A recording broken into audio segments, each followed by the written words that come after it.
Olá, senhoras e senhores, sejam bem-vindos a mais uma aula. Hoje nós vamos corrigir rapidamente a sua atividade número 24 a respeito de hidrodinâmica.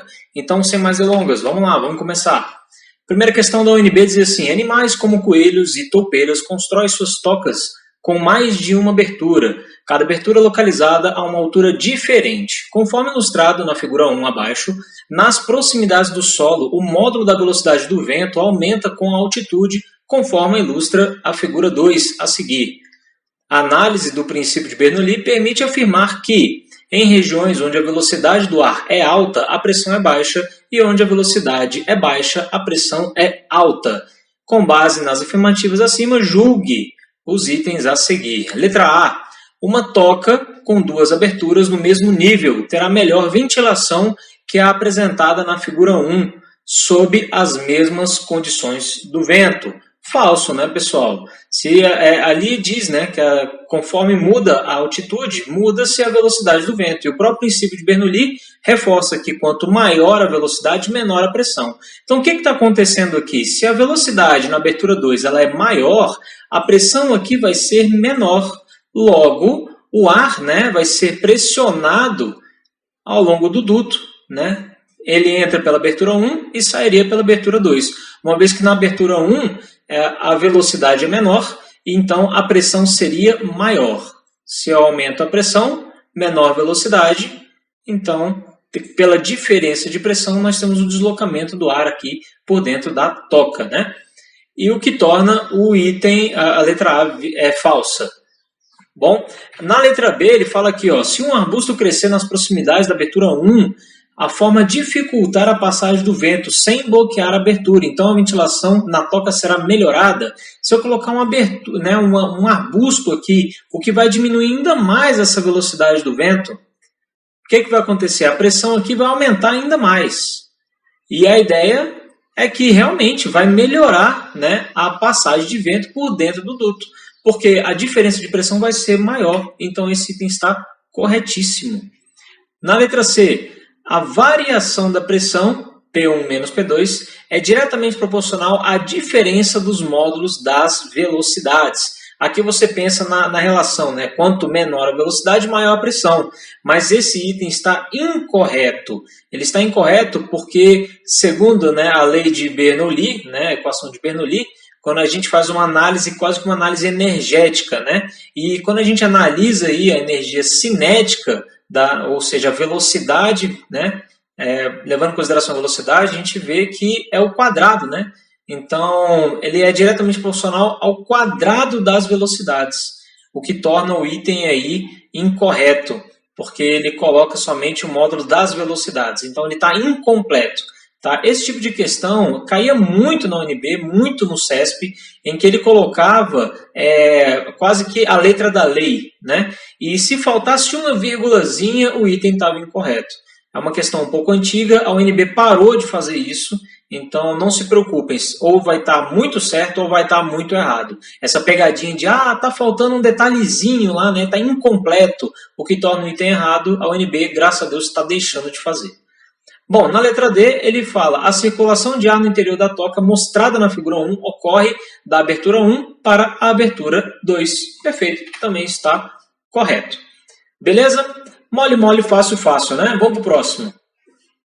A água escoa em uma tubulação, onde a região 2 situa-se a uma altura H acima da região 1, conforme a figura a seguir. É correto afirmar que... Muito bem, pessoal. Ele quer saber a respeito da pressão e da vazão. Então, vamos analisar. A pressão cinética é maior na região 1. Pressão cinética. Esse conceito aqui, acho que ele está misturando as coisas, né? Não tem pressão cinética. Mas a ideia é que ele quer que você analise apenas com relação à velocidade. E aí, com relação à velocidade, seria maior em 1? Não, está errado. Qual seria a resposta certa aqui? A letra B. A vazão é a mesma nas duas regiões. Sempre, sempre, sempre, sempre. Porque pela propriedade da massa, né? A massa não pode ser destruída nem criada. E como ele está falando que ele é um fluido homogêneo, né? Ele não vai ser comprimido ou compressível, né? Então, a gente conserva aí as propriedades do líquido, conservando as propriedades do líquido, a vazão é sempre a mesma. É por isso que nós temos a equação da continuidade, né, que demonstra que a vazão, que é o produto da área vezes a velocidade, em cada um dos dois tem que ser igual.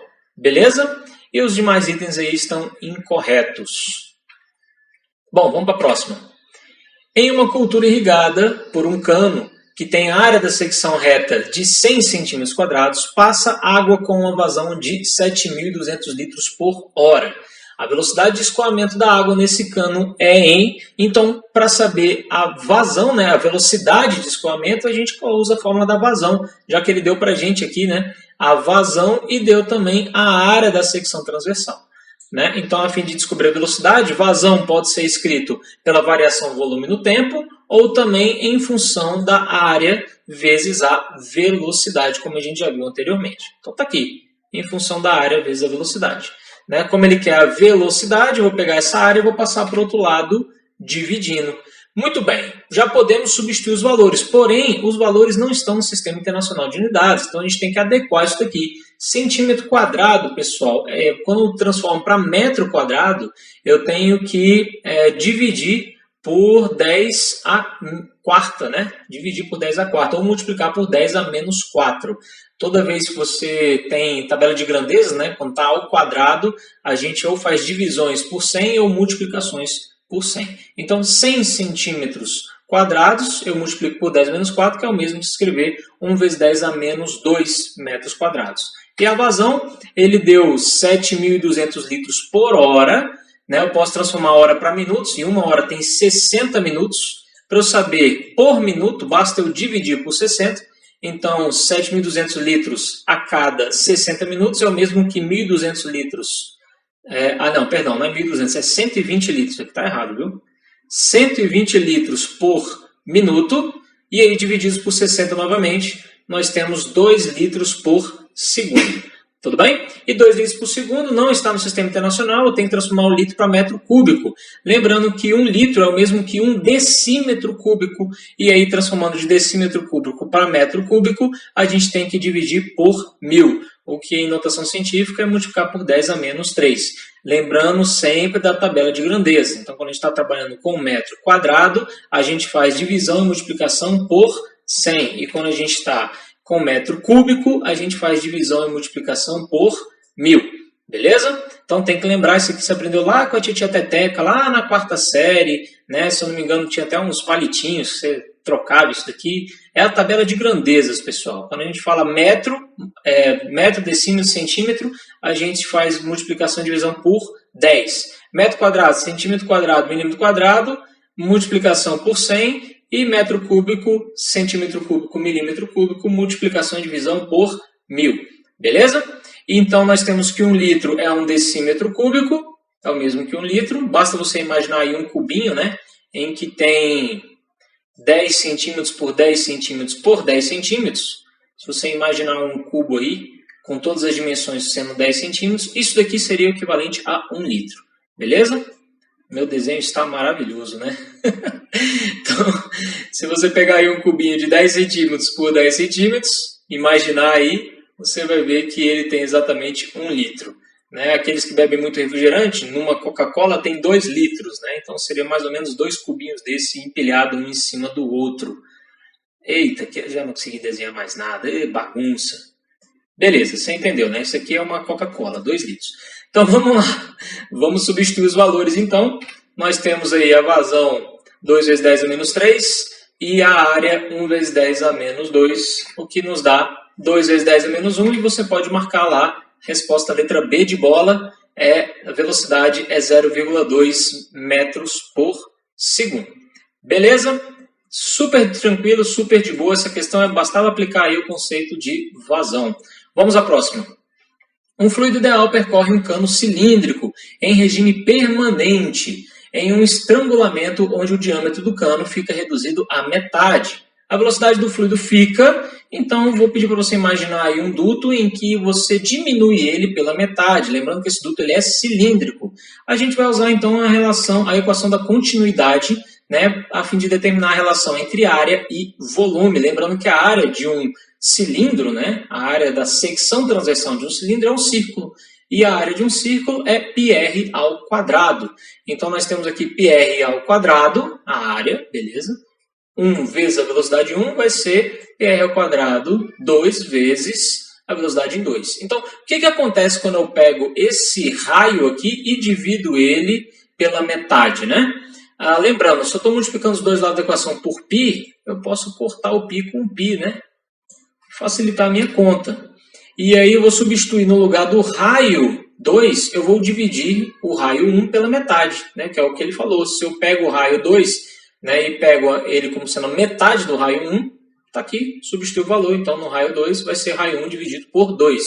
Aqui eu aplico o chuveirinho, né, no expoente. Então, nós temos raio 1 ao quadrado sobre raio 2 ao quadrado. Esse 2 ao quadrado é 4, né, e ele está dividindo, passa ele para o outro lado, vai passar multiplicando.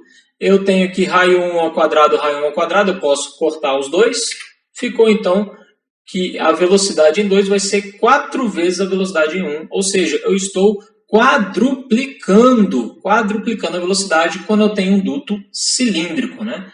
Que ele tem área circular, beleza? Então, outra aí que ficou super tranquila essa questão, basta aplicar aí a equação da continuidade e lembrando da área, tá? Da área de uma circunferência que é πr ao quadrado. É justamente por conta desse ao quadrado aqui que nós quadruplicamos. Se o cano fosse retangular, né? Formato de um paralelepípedo, a gente não teria esse ao quadrado aqui, então a gente apenas dobraria, né? Ficaria diretamente proporcional. Ou seja, se eu diminuísse a área, né, pela metade, eu iria aumentar a velocidade o dobro, né, se ele fosse retangular, beleza? No formato aí de um paralelepípedo, né, um tubo quadrado.